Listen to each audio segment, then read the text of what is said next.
Men sizga hozir ikkita reels ko'rsataman. Bittasi tushunishinglar uchun 11 mingta prosmotr, ikkinchisi tushunishinglar uchun 2 millionta prosmotr. Ikkalasida ham bitta mavzu, ikkalasida ham bitta ekspert, ikkalasida ham bir xil videoni temasi. Lekin bitta dona montajda o'zgartirish o'zida bir nechidur xda farq prosmotrda.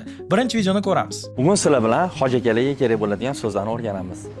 Demak, harom xodimlari sizga arab tilida gapirganda ular nima deyotgan bo'ladi? Ba'zi bir so'zlarni ko'ramiz.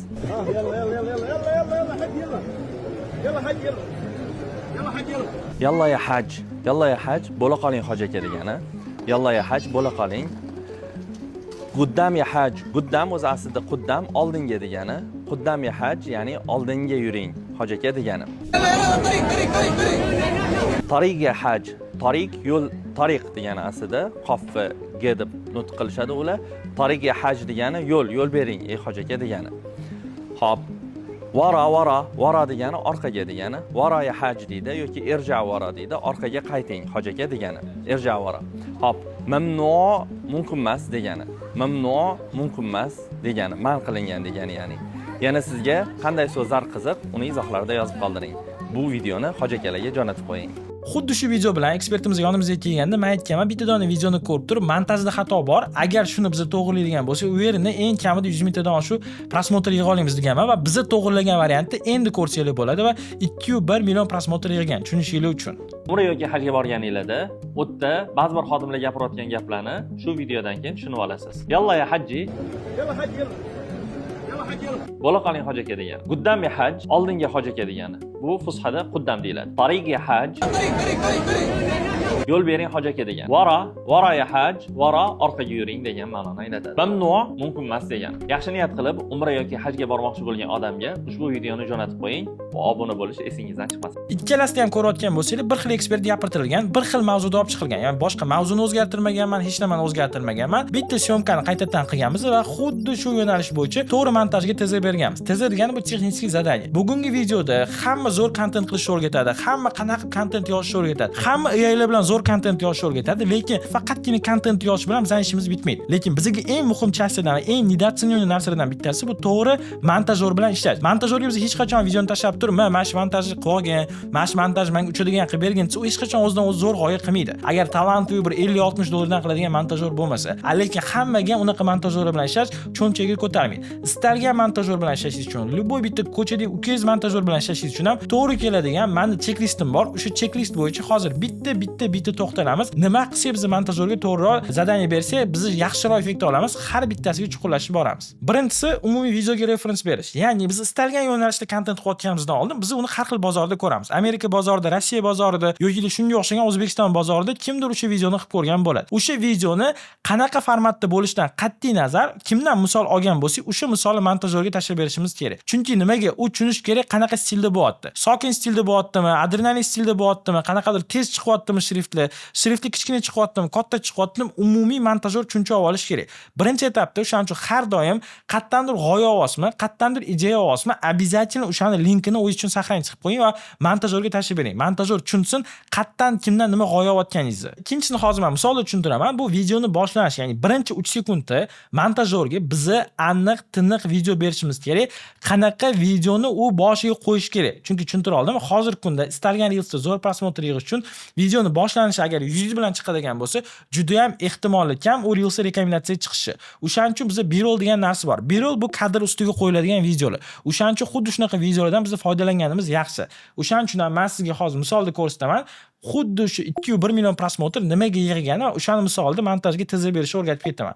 Videoni boshini ko'ringlar. Umra yoki hajga borganingizda, u yerda ba'zi bir xodimlar gapirayotgan gaplarni shu videodan keyin tushunib olasiz. Ya'ni boshda ko'rayotgan bo'lsanglar, undan oldingi videoda ekspertni o'zi yuzi bilan chiqqan. Boshda ham aytdim, qachonki ekspertiz yuzi yoki o'zi yuzi bilan chiqadigan bo'lsangiz, ko'p holatda montaj unaqa yaxshi kirmaydi va odamlarga unaqa qiziq bo'lmaydi. Bizni umra haqida, Madina haqida gapiryapmiz ham bo'ldi.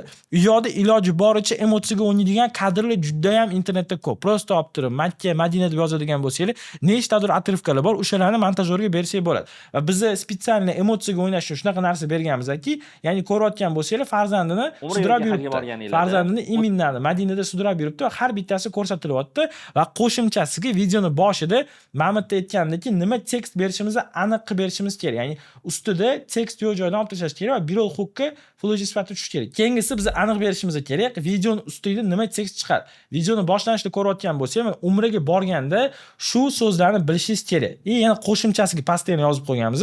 Umriga borishdan oldin bilish kerak bo'lgan so'zlar. Atilabdan ikkita formatda qilganmiz. Ikkalasini test qilish uchun. Nimaga? Odam birinchi 3 sekundda hal qiladi. Bu videoyingizni oxirigacha ko'radi yoki yo'q.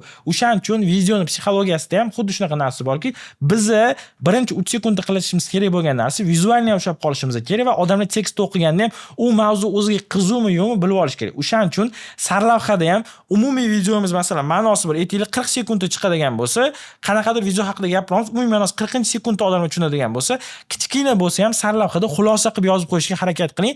Odamlar kirmasdan tushunsin, u video nima haqidaligini va unga qiziqmi yo'qmi o'sha paytda o'zida belgilaydi. Keyingi etapda 4-inchisi videoda ishlatilgan shriftdagi referens. Aniq skriptlar bilan. Men o'zim bitta zo'r instrument ishlataman. O'sha instrument bilan sizlarga bo'lishmoqchiman.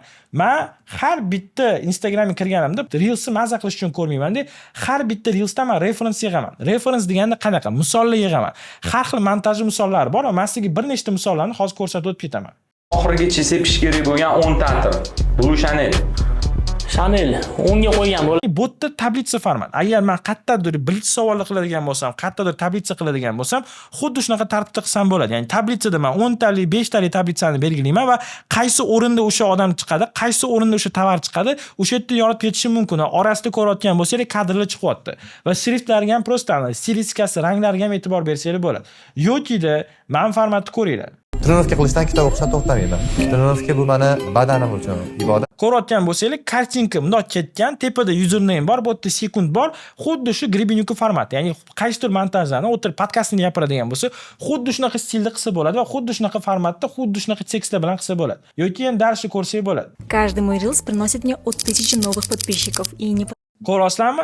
Oddiy, sodda, prosta oq bilan sari ishlatilgan rangli shriftlar chiqyapti. Men montajyorga nima qilaman? Istalgan o'zimga yoqqan referens tanlayman, istalgan o'zimga yoqqan shrift tanlayman deb prosta olaman deb bitta dona skrinshot qilaman deb skrinshot qilib turib men unga tashlayman. Imminni mana shu shriftni ishlatasan va mana shu stilistika bo'yicha ketamiz. Chunki agar biz mana bu ishlatilgan shrift referensini alishtiradigan bo'lsak, odamlar bizani kontentimizni tushunish ehtimoli qiyinlashib boradi.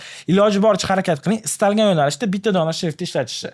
Keyingisi bo'ladigan bo'lsa, videoni backgroundli muzika. Xuddi shu model backgroundli muzikalarni, eng trend yurgan muzikalarni men qanaqa analiz qilaman, xuddi shunaqa o'zimga tashlab yuraman. Ya'ni har bitta videoni eshitayotgan bo'lsangiz, orqasida unga adrenalin beradigan, orqasida unga yordam beradigan muzikasi bor. Misol uchun agar bu muzikani sayohat, qanaqadir kadrlarni ko'rsatadigan bo'lsa, prям zo'r tushadi. Xuddi shunga o'xshab turib, referensda yig'ib yursangiz bo'ladi. Bu ani sokinlik, tekstlar bilan qo'yiladigan muzikalar. Men har bittasini yig'ib olaman. Endi kengisini ko'ring.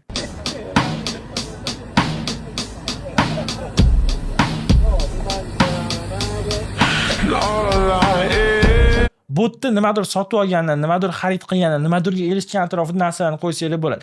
Ya'ni agar sizlar ham prosta kontentdan olib, men maza qilib reels ko'raman emas, o'tirib analitika bilan ko'radigan bo'lsanglar, nimaga bu reels uchdi, nimaga bu muzikani ishlatdi, nimaga bu yaxshi chiqyapti degan savollarni o'zingizga beradigan bo'lsanglar, o'sha holatdagina boshqa kontentda ham montajyorlarga berayotganim, sen mana shu muzikani ishlatgin degan narsani bersanglar bo'ladi. Va biz bu yerda katta ehtimol bilan adashmasam muzika ishlatmaganmiz. Anaqada Faxriddin akaga, chunki aniq qilmaganlar o'zlari. Fathul akada o'zlari anaqa qilmagan, muzika ishlatmaylar bolalar deganlar. Uzoq bilan ishlatsak, tabiiy muzika ishlatsak bo'ladi. Ovozi chiqmaydigan. Videodagi B-rolllar qaysi sekundda, qaysi videoda chiqishi va aniq qilib Full HD formati. Eng muhimi shu. Xira videolar emas, konkretni sifatli videolar timetable bilan berish kerak. Ya'ni biz montajyorga tezak beramiz, to'g'rimi? Tezak beramiz, videoni qaysi sekundida, qaysi kadr chiqadi, qaysi sekundda chiqadi, imini nima chiqish kerak, har bittasini biz aniq tiniq qilib berishimiz kerak. O'sha holatdagina montajyor o'ylab ham o'tirmaydi, nima kadr topsammikin, nima qilsammikin, nima ideya qilsammikin degan narsani o'ylab topmaydi. Misol uchun aytadigan bo'lsak, masalan, men o'zim montajlarimni har doim harakat qilaman ishlatishga, o'zim olgan kadrlarni, чтобы o'sha montajni, o'sha stilistikasi har doim zo'r chiqish uchun, har doim yaxshi chiqishi uchun. Misol uchun Dubay haqida gapirib yuraman, bu yerda faqat kadr yig'ilgan. $400 shu Porsche uchun zalog to'lab, shtrafga tushib, o'sha pulni yo'qotdik. Undan tashqari 4 ta mashina oldik. Xo'rosam, har bitta biroli men sekundi bilan berganman. Ya'ni boshda mana bu kadr qo'yasan, Porsche haqida gapirgan bu kadr qo'yasan, 4 ta mashina degan 4 ta mashina screenshotlarni chiq etib o'tkazasan deb detalni tezib berganman. Ya'ni detalni har bitta narsaga chuqurlashganman. Olib turib, siz o'zingiz zo'r o'ylab turib, bir nimalar qilib tashlaysan, aniq o'verma, montajyor bu narsa qilishi qiyin. Keyingisi videodagi kadrlarki biroli arish protsessi. Ya'ni biz hozir ko'rayotgan bo'lsak, ikkita kamerali syomka qilyapmiz. Ikkita kamerali syomka qaysi sekundda alishadi, qaysi paytda alish kerak, birol qancha sekundga chiqadi, qanchada alish kerak, ularni ham iloji boricha yozib topshirib berish kerak. Va eng muhim joyi call to action. Har bitta videoning oxirida obuna bo'lish knopkasini kamida animatsiyasi bo'lishi kerak. Do'stlaringizga tashlab qo'ying deganda share animatsiyasi bo'lishi kerak. Like bosib qo'ying deganda ekranda katta bo'lib like bosilgan bo'lib chiqishi kerak.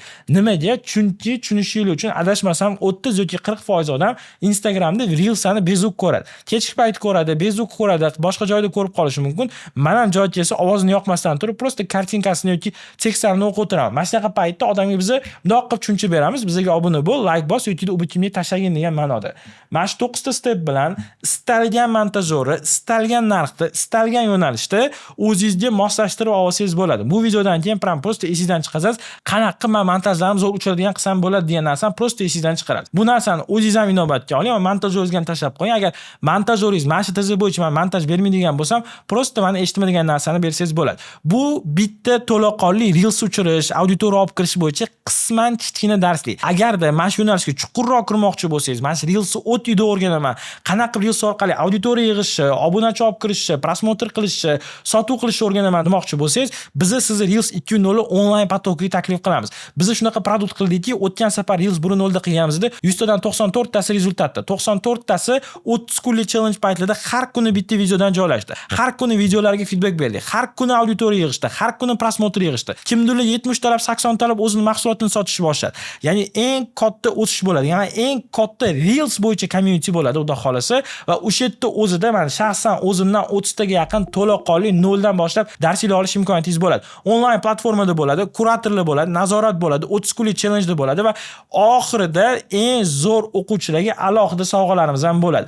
O'shaning uchun siz ham imini mana shu yo'nalishga qiziqayotgan bo'lsangiz, imini Reelslaringizda muammo bo'layotgan bo'lsa, ekspert bo'lsangiz, tadbirkor bo'lsangiz, media mutaxassis bo'lsangiz, ishonavering 2026-yilda aniq kerak bo'ladigan yo'nalishlardan bittasi. Bu videodan qisman bo'lsa ham 15 minutda maksimum foyda oldingiz. Endi siz o'ylayvering, u yerdagi 30 ta videodan bundan qancha ko'proq informatsiya olasiz va bundan qancha ko'proq Reels bo'yicha foydali va ishlaydigan instrumentlar olish imkoniyatingiz bor. Biz shu vaqtgacha o'zimiz 300 milliontaga yaqin prosmotr qilganmiz va har bitta o'zimiz tajribamizdan o'tgan narsalarni bo'lishganmiz. Internetdan olingan ma'lumotlar yo'q, birovdan kursdan o'g'irlangan ma'lumotlar yo'q. Har bittasi faqatgina bizning tajribamiz. Xuddi mana cheklistimni o'zim qo'lim bilan yozib tutgan bo'lsam, xuddi shunaqa qo'llanmalarga do'st bo'lish imkoniyatingiz bo'ladi. Yozilish uchun pastdagi link orqali o'tasiz, ma'lumotlaringizni qoldirasiz.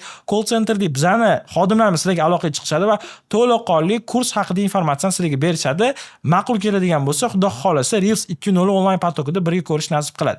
Video foydali bo'lgan bo'lsa, обязательно like bosib qo'yib, qo'shimchasiga YouTube kanaliga obuna bo'lib qo'ying, chunki xuddi shunga o'xshagan informatsiyalarni biz bu yoqqa ko'proq chiqaramiz.